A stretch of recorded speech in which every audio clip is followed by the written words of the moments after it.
హల్లెలూయా. Praise lord అండి. మీ అందరికీ నా వందనాలు. దేవుని నామానికి మహిమ కలుగును గాక. బాగున్నారా? బాగుండాలి. దేవునిలో బాగుండాలి. కాబట్టి ఆలోచించండి ఒక్కసారి. Praise Lord. మీకు వందనాలు. పరిశుద్ధుడా మీకు స్తోత్రం. నాయన యేసయ్య నీకు వందనాలు ప్రభువా. మహిమ ఘనత ప్రభావాలు నీకే చెల్లిస్తున్నాను తండ్రి. మీకు వందనాలు ప్రభువా. చూడండి, ఇప్పుడు ఈ రోజులలో దేశం మొత్తము ఎక్కడ చూసినా, ఏ దేశంలో చూసినా, ఏ రాష్ట్రంలో చూసినా, ఏ పట్టణాలలో చూసినా ప్రజలకు కావాల్సిందల్లా ఈ రోజులలో బాగా ఆలోచించండి, ఏమై ఉండొచ్చు. మనిషి ఈ రోజులలో స్వేచ్ఛగా బ్రతకాలంటే, స్వేచ్ఛగా జీవించాలంటే, అంటే ఒక్క మనిషి మీద ఆధారపడకుండా బ్రతకాలి అంటే ఈ రోజులలో మనిషికి కావాల్సింది ఏమై ఉండొచ్చు ఆలోచించి. సంపద, ధనం, వెండి బంగారాలు కదా. ఈ రోజులలో బంగారము చూసుకున్నట్లయితే ఎంత రేటు పెరిగిపోయింది. లక్షలు. తులం బంగారము తీసుకోవాలంటే, కొనుక్కోవాలంటే లక్షలు చెల్లించవలసి వస్తుంది. ఈ రోజులలో ఒక్క 100-150 గజాల స్థలం తీసుకోవాలంటే దాదాపు లక్షలు పెట్టవలసి వస్తుంది. ఏమై ఉండొచ్చు ఆలోచన చెయ్యు. ప్రపంచం యావత్తు ఎటువైపు పరుగు తీస్తుంది? దేనివైపు పరుగు తీస్తుంది? దేనికోసం పరుగు తీస్తుంది? వాళ్ళ జీవిత గమ్యము ఏమై ఉండొచ్చు అని ఆలోచిస్తే ప్రతి మనిషికి ఈ రోజులలో కావలసిందల్లా ఏమై ఉండొచ్చు అంటే సంపద, ధనం. నేను చాలా చూశాను. ధనము ధనము ధనము, సంపద సంపద సంపద. కాబట్టి నేను ఒక మాట ఆలోచించాను. బైబిల్లో చూసుకుందాము. మత్తయి సువార్త 6వ అధ్యాయము 19 నుంచి 21 వచనము అక్కడ చూసినట్లయితే ధ్యానించుకుందాము. మత్తయి సువార్త 6వ అధ్యాయం 19వ వచనం. ఒకవేళ మీ దగ్గర బైబిల్ ఉంటే చూడండి, ఏముంది అక్కడ. భూమి మీద మన కొరకు ధనమును కూర్చుకుందాము, ఇక్కడ చెమ్మటయు తుప్పును తినివేయదు, దొంగలు కన్నము వేసి దొంగలరు.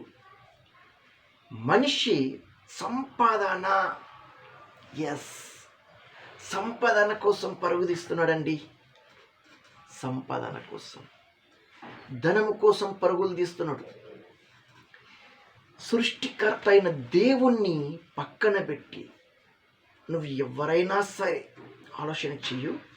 సృష్టికర్త అయిన దేవుని పక్కన పెట్టి, సృష్టికర్త అయిన దేవుని లెక్క చేయకుండా, ఆయన గురించి ఆలోచించకుండా, ఆయనకు ఇవ్వవలసిన గౌరవము, ఆయనను ప్రేమించవలసిన విధానమును, ఆయన మాటను వినకుండా సృష్టిని సృష్టించిన దేవుని వదిలిపెట్టి దేశమంతా కూడా ధనము వైపు పరుగు తీస్తున్నదండి. కాబట్టి ఇక్కడ మత్తయి సువార్త 6వ అధ్యాయము 19వ వచనములో భూమి మీద మన కొరకు ధనమును కూర్చుకుందాము. నువ్వెవరైనా సరే భూమి మీద మన కొరకు ధనమును కూర్చుకుందాము.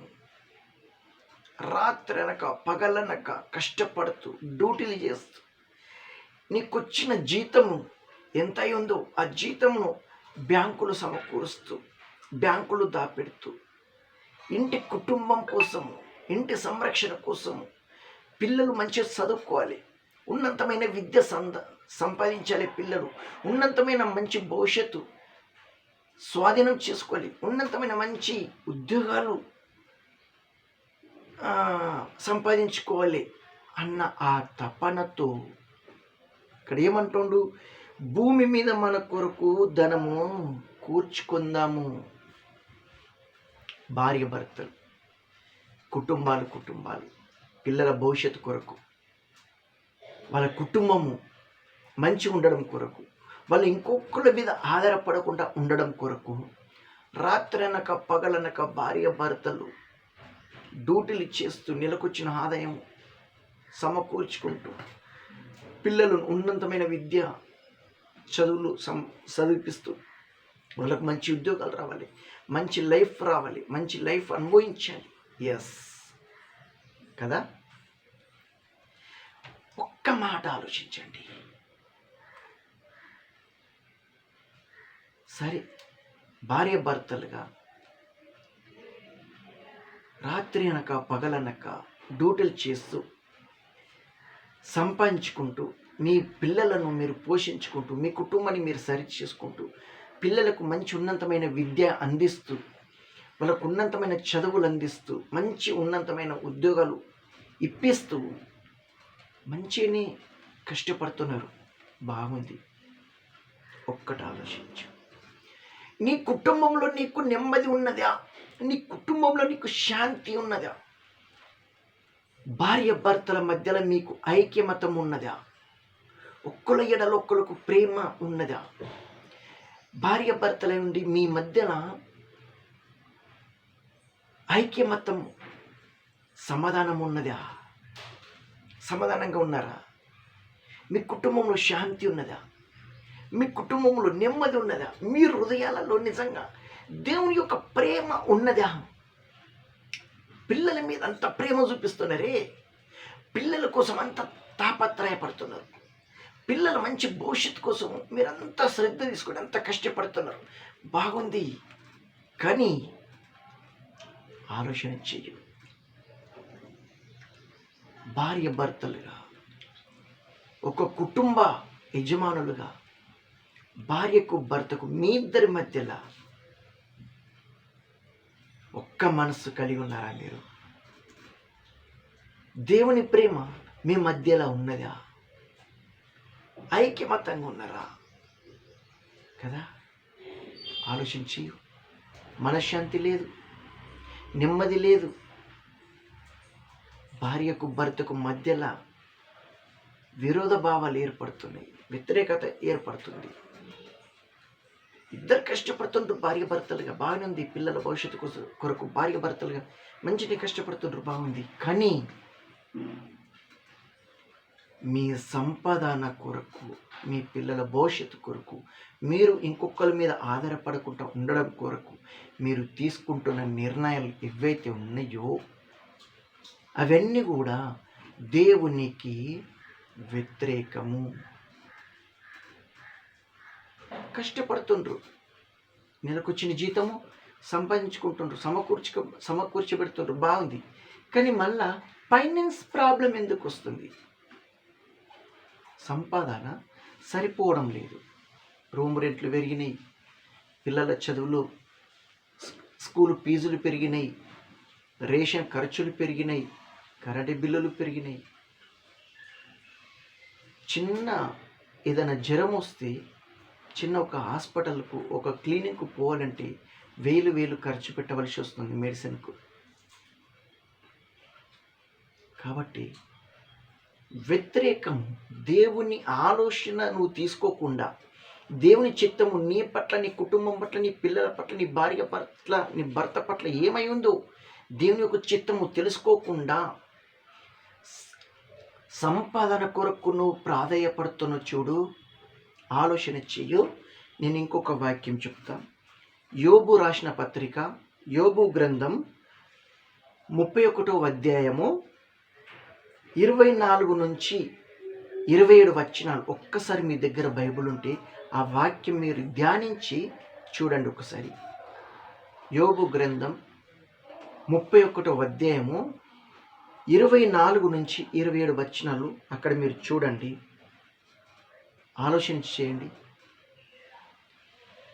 మనశ్శాంతి ఉన్నదా? నెమ్మది ఉన్నదా? దేవునికి విరోధ భావము తీసుకుంటున్న ఆలోచనలు, దేవునికి విరోధంగా తీసుకుంటున్న ఆలోచనలు. చూడు, యోబు రాసిన గ్రంథం, యోబు గ్రంథము 31వ అధ్యాయము 24 నుంచి 27 వచనాలు చూసుకున్నట్లయితే, సువర్ణము నాకు ఆధారమనుకొనిన ఎడల నా ఆశ్రయము నువ్వే అని మెలిమి బంగారముతో నేను చెప్పిన ఎడలా, మేలిమి బంగారముతో నేను చెప్పుకునే ఎడలా. 25వ వచనం, నా ఆస్తి గొప్పదని గాని నా చేతికి విస్తారము సొత్తు దొరికేనని గాని నేను సంతోషించిన ఎడలాను, సూర్యుడు ప్రకాశించినప్పుడు నేను అతనినే గాని చంద్రుడు మిక్కిలి కాంతి కలిగి నడుచుచుండగా అతనినే గాని చూచి నా హృదయము రహస్యముగా ప్రేరేపింపబడినట్లు చూచి నా నోరు ముద్దు పెట్టిన ఎడలాను పరముననున్న దేవుని దృష్టికి నేను వేషధారినవుదును. ఇలా ఆలోచన చేయు. మీరు ఎవరైనా సరే యోబు గ్రంథము 31వ అధ్యాయము 24 నుంచి 27 వచనాలు మీరు ధ్యానించండి. కాబట్టి దేవుని ఉగ్రతకు లోను కావద్దు. దేవుని ఉగ్రతను మన కుటుంబాల మీద కానీ, మన పిల్లల మీద కానీ, మన మీద కానీ రగులనీయొద్దు. దేవునితో ఆటలాడుకోవద్దు. కాబట్టి లోకమంతా ధనపేక్ష మీద పరుగులు తీస్తుంది. సంపదన సంపదన సంపదన సంపదన, ధనము ధనము ధనము. కాబట్టి దేవుని నమ్మిన మనము దేవుని చిత్తమీదు మన పట్ల, మన కుటుంబాల పట్ల, మన పిల్లల పట్ల, మన భవిష్యత్తు పట్ల దేవుని చిత్తం ఏమైందో అది కనిపెడుతూ దేవుని చిత్తానుసారంగా బ్రతకడం నేర్చుకుందాం. అది దేవునికి మహిమకరంగా ఉంటుంది. కాబట్టి అదేవిధంగా మత్తయి సువార్త 6వ అధ్యాయము 20వ వచనం ఒక్కసారి అక్కడ చదవండి. మళ్ళా అక్కడ ఏముంటుంది? పరలోకమందు మీ కొరకు ధనమును కూర్చుకొనుడి, అచ్చట చిమ్మటైనను తుప్పైనను దాన్ని తినివేయదు, దొంగలు కన్నము వేసి దొంగిలరు. మనం ఎక్కడ సమకూర్చుకోవాలట? పరలోక సంబంధమైన ధనము, పరలోక సంబంధమైన ధనము. కాబట్టి ఆలోచన చేయండి. పరలోక సంబంధమైన ధనము సమకూర్చుకోవాలనంట. కాబట్టి మరి మీరు ఆలోచన చేస్తే బాగుంటుంది. Praise the Lord. మీకు వందనాలు ప్రభువా. హల్లెలూయా. స్తోత్రములు నాయన, స్తోత్రములు ప్రభువా. చూడండి, మత్తయి సువార్త 6వ అధ్యాయము 20వ వచనం చదవండి. అక్కడ ఏముంది? పరలోకమందు మీ కొరకు ధనమును కూర్చుకొనుడి, అచ్చట చెమ్మటహీనను తుప్పైనను దాన్ని తినివేయదు, దొంగలు కన్నము వేసి దొంగిలరు. పరలోక సంబంధమైన ధనము గురించి మాట్లాడుతుడు. మనము ఈ లోకంలో ధనము గురించి సంపాదన గురించి కాదు, కానీ పరలోకమందున్న సంపాదన గురించి దేవుడు అక్కడ హెచ్చరిస్తున్నాడు. కాబట్టి ఆలోచన చేయండి. మత్తయి సువార్త 19వ అధ్యాయము 21 నుంచి 30 వచనాలు ధ్యానించండి. అక్కడ మీ దగ్గర బైబుల్ ఉంటే రెఫరెన్స్ మీరు చూడండి. మత్తయి సువార్త 19వ అధ్యాయము 21 నుంచి 30 వచనాలు అక్కడ మీరు ధ్యానించండి, మీకే అర్థమవుతుంది. పరలోక సంబంధమైన ధనం మీద మనం ఆశపడాలి. పరలోకమందున్న ధనం మీద మనం గురి పెట్టాలి. మన విశ్వాస యాత్ర, దేవునిలో మనము తీసుకున్న తీర్మానాలు, దేవునికి తగ్గినట్లు దేవుని చిత్తం జరిగించడము, దేవునికి తగ్గినట్లు బ్రతకడము, దేవుని పరిశుద్ధాత్మను దుఃఖ పెట్టకుండా దేవుని చిత్తాన్ని మనము జరిగించినప్పుడు, పరిశుద్ధాత్మ అనుసారంగా మనం నడుస్తున్నప్పుడు పరలోకమందు మనము ధనము సమకూర్చుకుంటాము. ప్రేమ, శాంతి, సంతోషము, నెమ్మది, పరలోకములో మనకు కావలసినవి దేవుడు అప్పటికే సిద్ధపరిచి పెట్టిండు. కాబట్టి ఆలోచన చేయండి. మీరు ఎవరైనా సరే ఏమైనా ఉంది, మత్తయి సువార్త 19వ అధ్యాయము, హల్లెలూయా మీకు స్తోత్రములు ప్రభువా. మత్తయి సువార్త 19వ అధ్యాయము 21 వచనం నుంచి 30 వచనాలలో చూసుకున్నట్లయితే, అందుకు యేసు, నీవు పరిపూర్ణవాగుటకు కోరిన ఎడల పోయి నీ ఆస్తిని అమ్మి బీదలకిమ్ము, అప్పుడు పరలోకమందు నీకు ధనము కలుగును. నీవు వచ్చి నన్ను వెంబడించుమని అతనితో చెప్పాను. ఈ ధనవంతుడండి, ఆడేమి చేశాడు? దేవుని యుద్ధకు పోయి, ప్రవ్వా నేను పరిపూర్ణంగా ఉండాలంటే నేనేం చేయాలన్నప్పుడు నీకున్న ఆస్తిని అంత అమ్మి బీదలకి ఇవ్వమని దేవుడు చెప్పిండు. కాబట్టి పరిపూర్ణలో ఆగుటకు నీ ఆస్తిని అంత అమ్మి బీదలకి ఇమ్ము, అప్పుడు వచ్చి నన్ను వెంబడించు అని చెప్పేసి దేవుడు ఆ ధనవంతునితో చెప్పినప్పుడు అక్కడ ఏమవుతుంది? అయితే ఆ యవనస్తుడు మిగుల ఆస్తి గల్లవాడు గనుక ఆ మాట విని వ్యసనపడుచు వెళ్ళిపోయాను. దేవుడు ఏం చెప్పిండు? నువ్వు పరిపూర్ణముగా ఉండాలంటే, పరిపూర్ణతలోనికి ఎదగాలంటే, పరలోకమందు నీ ధనము సమకూర్చబడాలంటే, ఇక్కడ నీ ఇవ్వమందున్న నీ ధనం ఏదైతుందో ఆ ధనము అమ్మి బీదలకు పంచిపెట్టి నన్ను వెంబడించు అన్నాడు. మరి ధనవంతుడు ఎవడైనా కానీ నిజంగా దేవుని వెంబడిస్తాడా? దేవుని నమ్ముకుంటాడా? ఉన్నాయన్ని పోవలసి వస్తుంది కదా దేవుని వెంబడిస్తే. కాబట్టి అప్పుడు మరి అక్కడ దేవుడు ఏమంటుండు? యేసు తన శిష్యులను చూసి, ధనవంతుడు పరలోక రాజ్యములో ప్రవేశించుట దుర్లభమని మీతో నిశ్చయముగా చెప్పుచున్నాను. గనుక ధనవంతుడు పరలోక రాజ్యములో ప్రవేశించుట కంటే సూది బేజములో ఒంటె దూరుట సులభమని మీతో చెప్పుచున్నాను. శిష్యులు ఈ మాట విని మిక్కిలి ఆశ్చర్యపడి, అలాగైతే ఎవడు రక్షణ పొందగలడని అడగగా, పేతురు అడుగుతుండు, ఎవడు రక్షణ పొందగలడు ఇలాంటప్పుడు అని పేతురు అడుగుతున్నప్పుడు మరి యేసు ఏమంటుండు? యేసు వారిని చూసి, ఇది మనుషులకు అసాధ్యమే కానీ దేవునికి సమస్తమును సాధ్యమే అని చెప్పాను. అయితే అక్కడ పేతురు ఏమంటుండు? ఒక్కటి ఆలోచించండి. పేతురు ఏమంటుండు? ఇదిగో మేము సమస్తమును విడిచిపెట్టి నేను వెంబడించి తిని గనక మాకేమి దొరుకునని ఆయనను అడగగా, పేతురు ఏమంటుండు? సమస్తమును వదిలిపెట్టినాం ప్రభా, మా భార్య పిల్లలను వదిలిపెట్టాము, మా కుటుంబాలను వదిలిపెట్టాము, మాకు కలిగిన సమస్తమును వదిలిపెట్టి నేను వెంబడిస్తున్నప్పుడు మాకేంటి ప్రయోజనం అన్నాడు అపోస్తుడైన పేతురు.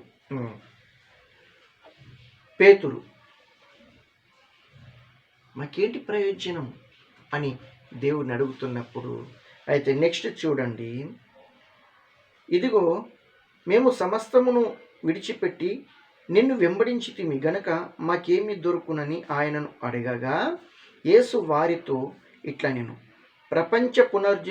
ప్రపంచ పునరుజ్జీవనమందు మనుష్య కుమారుడు తన మహిమగల సింహాసనము మీద ఆసీనుడై ఉన్నప్పుడు నన్ను వెంబడించిన మీరును ఈ 17 సింహాసనముల మీద ఆసీనుడై ఇశ్రాయేలు 17 గోత్రముల వారికి తీర్పు తీర్చుదురు. ఇంత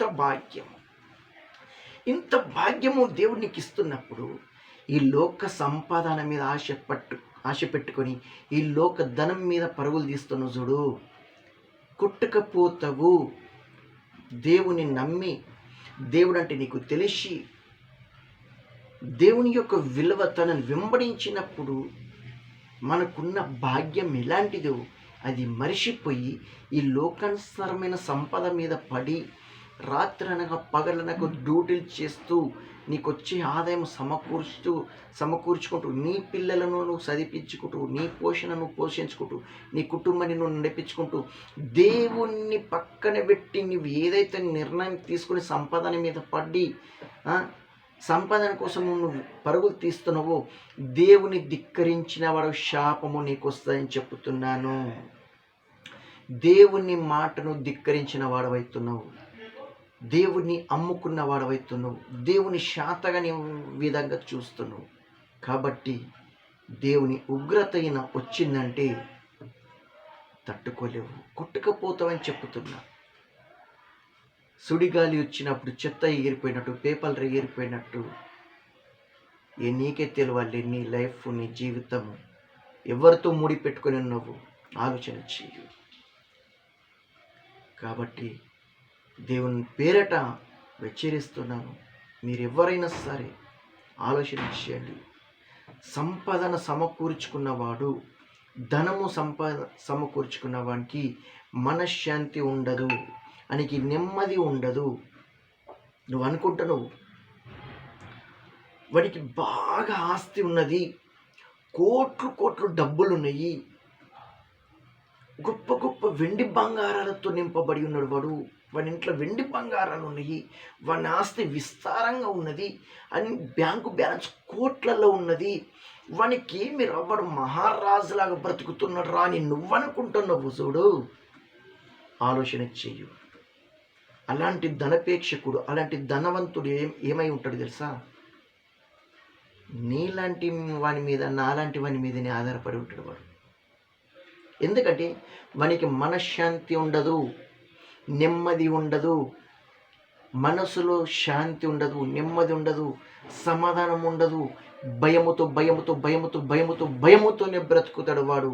కాబట్టి వాడు, ఆ ధనవంతుడు ఎవరి మీద ఆధారపడి ఉంటాడు అంటే నీలాంటి వాని మీద, నాలాంటి వాని మీదనే ఆయన ఆధారపడతాడు. ఎందుకంటే వాడు ఏమి చేయాలన్నా నీ సలహా, నా సలహానే తీసుకుంటాడు. ఆలోచన చెయ్యి. అనుకుంటున్నావు వానికి కోట్లున్నాయి, వానికి ఆస్తి విస్తారంగా ఉంది, వానికి ధనము బాగుంది, వెండి బంగారం బాగున్నాయి, అడు ఉన్నతమైన మంచి మంచి కాళ్ళలో తిరుగుతున్నాడు, వానికి మంచి మంచి పలుకుబడి ఉంది రాజకీయాలలో అని నువ్వు అనుకుంటున్నావు. కానీ వాడు నీ ముందు తల పంచుకుంటాడు. వాడు నీ మీదనే ఆధారపడతాడు, నీ సలహానే తీసుకుంటాడు, నువ్వు చెప్పినట్టే వాడు బ్రతుకుతాడు తప్ప వాని ముంగట నువ్వు చేతులు కట్టుకొని గొర్రెల కిందికి ముఖం వేసుకొని చెవులు ఊపడం కాదు. దేవుని నమ్మిన నువ్వు దేవుని మీద ఆధారపడితే దేవుడు నిన్ను ఉన్నతమైన ఇజ్రాయెల్ యొక్క 12 గోత్రాల మీద నిన్ను తీర్పరిగా ఉంచబోతున్నాడు. Praise the lord. కానీ ఆలోచన చెయ్యు, జాగ్రత్త. నీ హృదయం ఎక్కడుంది? నీ హృదయములో ఎవరిని సేవిస్తున్నావు? నీ హృదయములో ఎవరికి స్థానం ఇస్తున్నావు? నీ హృదయములో ఎవరిని కొలుస్తున్నావు? ఆలోచన చెయ్యి. కాబట్టి మత్తయి సువార్త 6వ అధ్యాయము 21వ వచనము ఒక్కసారి చదవండి. మీ దగ్గర బైబిల్ ఉంటే మత్తయి సువార్త 6వ అధ్యాయము 21వ వచనము నువ్వు చదివినట్లయితే ఆలోచించు. కాబట్టి జాగ్రత్త అని దేవుని పేరట చెప్తున్నాను. 21వ వచనం చూడండి. నీ ధనం ఎక్కడ నుండునో అక్కడనే నీ హృదయం ఉండును. ఎస్, నీ ధనము ఎక్కడుండునో నీ హృదయం అక్కడి ఉండును. ఒక క్రైస్తవునిగా, ఒక దేవుని బిడ్డగా నీ హృదయములో ఎవరిని సేవిస్తున్నావు? నీ హృదయములో ఎవరికి స్థానం ఇస్తున్నావు? నీ హృదయములో ఎవరిని కొలుస్తున్నావు? ఆలోచన చేయి ఒక్కసారి. ఆలోచించి యోవాను రాసిన పత్రిక 1వ అధ్యాయంలో అక్కడ ఒక మాట మనం చదువుతాము. ప్రభువైన యేసుక్రీస్తు లోకంలోకి వచ్చాను కానీ లోకంలో కలిగి ఉన్నది ప్రతీది కూడా ఆయన లేకుండా కలగలేదు. కలిగి ఉన్నది దేదియు ఆయన లేకుండా కలగలేదు. మరి అన్నింటినీ కలగజేసినవని నువ్వు వెంబడిస్తున్నప్పుడు నీకేం తక్కువ ఉంటుంది? ఆలోచించి. భూమి ఆకాశాలను సృష్టించిన వాడు సూర్య నక్షత్రాలను సూర్యచంద్రులను సృష్టించిన వాడు ఆఖరకు తన రూపములో నిన్ను సృష్టించుకొని తన ప్రాణము నీలో ఊది తన చేతులలో నిన్ను ఎత్తుకొని మురిసిపోతున్న దేవుని నువ్వు వెంబడిస్తున్నప్పుడు నీకేంటి తక్కువ? నీకేంటి తక్కువ? దేవుడు ఏమన్నాడు? నీ హృదయములో నాకు కొంచెం చోటు అన్నాడు కదా. దావీదు మహారాజును దేవుడు ఏమంటాడంటే, నా కుమారుడా దావీదా, నా కుమారుడా నా హృదయానుసారి అన్నాడు కదా కీర్తనల గ్రంథములో. నా కుమారుడైన దావీదు నా హృదయానుసారి. ఎస్, దేవుని యొక్క మనస్సును నువ్వు అర్థం చేసుకుంటే, దేవుని యొక్క చిత్తమును నువ్వు అర్థం చేసుకుంటే, దేవుని యొక్క ఉద్దేశాలను నువ్వు అర్థం చేసుకుంటే, దేవుని యొక్క ప్రణాళికను నువ్వు అర్థం చేసుకుంటే, నీ హృదయములో శాంతి, నెమ్మది, బలము, ధైర్యము, నాకు ఇంకా ఏంటి, నాలో మొత్తం దేవుడి నిండిపోయినాక, నేను దేవునిలో మునిగిపోయిన తర్వాత నాకు ఇంకా ఏంటి కావలసింది? భూమి ఆకాశాలను సృష్టించి ఈ లోకములో తన సృష్టించిన సృష్టిలో నన్ను ప్రవేశపెట్టి నన్ను వెంబడించు అని చెప్పిన నా దేవుడు నాతో ఉన్నాక నాకు ఇంకా ఏంటి తక్కువ? దేవాది దేవుడే నాకున్నాక ఈ లోకంలో నాకు కావలసింది ఇంకా ఏమై ఉంది? ఏమీ లేదు కదా. పుట్టించిన వాణ్ణి, సృష్టికర్తను నేను వెంబడిస్తున్నప్పుడు సృష్టితో నాకేంటి? సమస్తము కూడా నాదే. కాబట్టి నీ హృదయములో ఎవరికి చోటిచ్చినావు? నీ హృదయంలో ఎవరిని సేవిస్తున్నావు? నీ హృదయాన్ని దేనితో నింపుకుంటున్నావు? ఆలోచన ఇచ్చి దేవుడు లెక్క అడుగుతాడు, కంపల్సరీ లెక్క అడుగుతాడు. నువ్వెవరైనా సరే నీ ధనము ఎక్కడుండునో నీ హృదయం అక్కడనే ఉండను కదా. నువ్వు సంపాదిస్తున్న సంపదన ఆలోచించి, రాత్రి అనక పగలనక డ్యూటీల మీద డ్యూటీలు చేస్తూ, ఓటీల మీద ఓటీలు చేస్తూ, నెలకొచ్చిన జీతం ఆదాయం ఏమవుతుందో అది బ్యాంకులో పెట్టి మళ్ళీ నువ్వు డ్యూటీలు చేస్తూ నీ భార్య పిల్లలను పోషించుకుంటూ నీ పిల్లలను చదివించుకుంటూ ఇవన్నీ చేస్తున్నావు, బాగుంది. కానీ నీ హృదయం ఎక్కడుంది? Bank balance. ప్రతిసారి నీ ఫోన్లో నువ్వు చెక్ చేసుకుంటున్నావు కదా, ఏటీఎంలో ఎంత ఉంది, నా బ్యాంకులో నా అకౌంట్లో ప్రతిరోజు నువ్వు చెక్ చేసుకుంటావు ఎంత ఉంది. నీ హృదయము బ్యాంకులో ఉంది. నీ హృదయము ఎక్కడుంది? నీ ధనము బ్యాంకులో నువ్వు దాపెట్టిన డబ్బు ఎక్కడైతుందో ఆ డబ్బు మీదనే నీ హృదయం ఉంటుంది. మరి నిన్ను పుట్టించి పెంచిన దేవుడు ఆలోచించేవా? నిన్ను పుట్టించి పెంచిన దేవుడు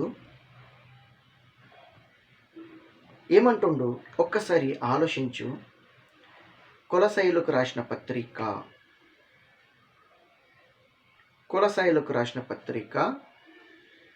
3వ అధ్యాయము 1వ వచనం నుంచి 3 వచనాలు ఒక్కసారి అక్కడ చదవండి. మీరు క్రీస్తుతో కూడా లేపబడిన వారైతే పైనున్న వాటినే వెతుకుండి, అక్కడ క్రీస్తు దేవుని కుడిపరిశమున కూర్చుని ఉన్నాడు.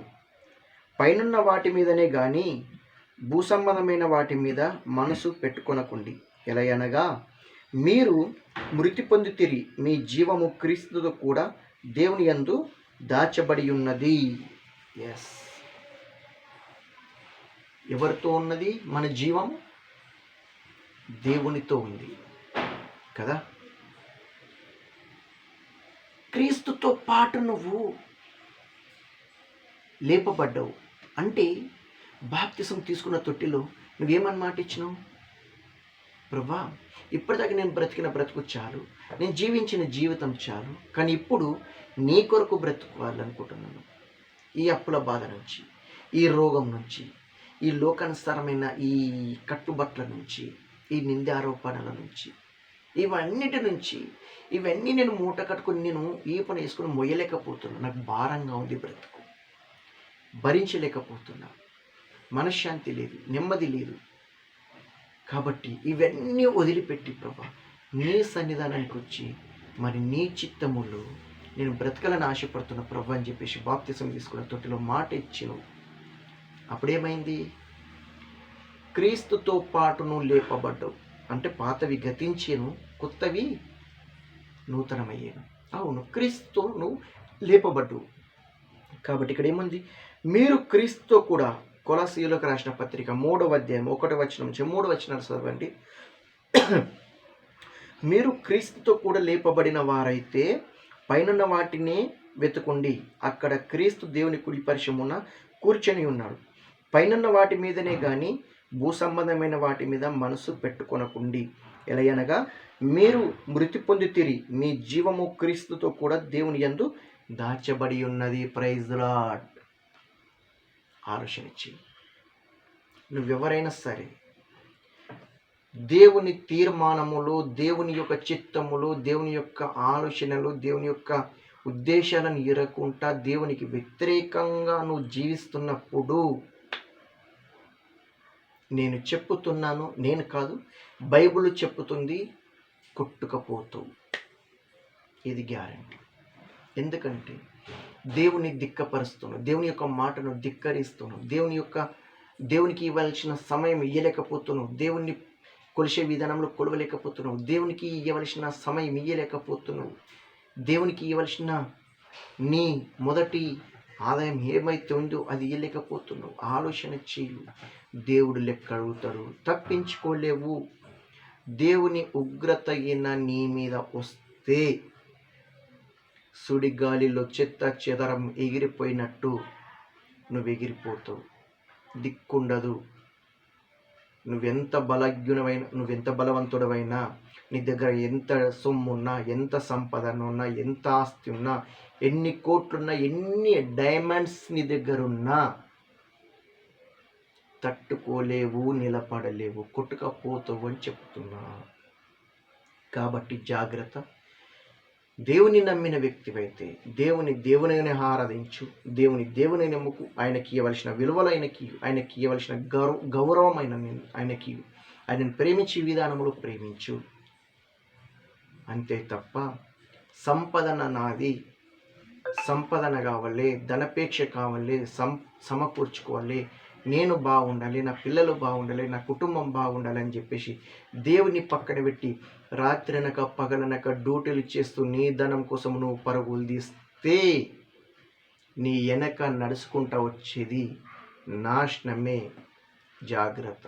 కాబట్టి మీరెవరైనా సరే దేవుని పేరట నేను బ్రతిమలాడుచున్నాను, దేవుణ్ణి నమ్మండి, దేవుని కోసం బ్రతకండి. దేవుని ఆరాధించడము, దేవుని సంతోషపెట్టే విధానము, దేవుని మొక్కే విధానము నేర్చుకుని దేవుని పట్ల భయభక్తులు కలిగి జీవించండి. అప్పుడు మన కుటుంబాలలో శాంతి, నెమ్మది, మన పిల్లలకు ఆశీర్వాదాలు, మన కుటుంబంలో ఆశీర్వాదము, మన సంఘాలు దీవించబడతాయి, మన కుటుంబాలు దీవించబడతాయి, మన పిల్లలు దీవించబడతారు, మన బ్రతుకులు దీవించబడతాయి. కాబట్టి ఆలోచించండి. మీరు ఎవరైనా సరే దేవుని పేరట పేరున నేను బ్రతిమలాడుకుంటున్నాను. Praise the lord. ఈ చిన్న వాక్యం దేవుడు దీవించిన గాక. ఈ వాక్యం మీకు నచ్చినట్లయితే సబ్స్క్రైబ్ చేయండి, లైక్ చేయండి, మీకు, మీ బంధువులకు, మీ స్నేహితులకు షేర్ చేయండి.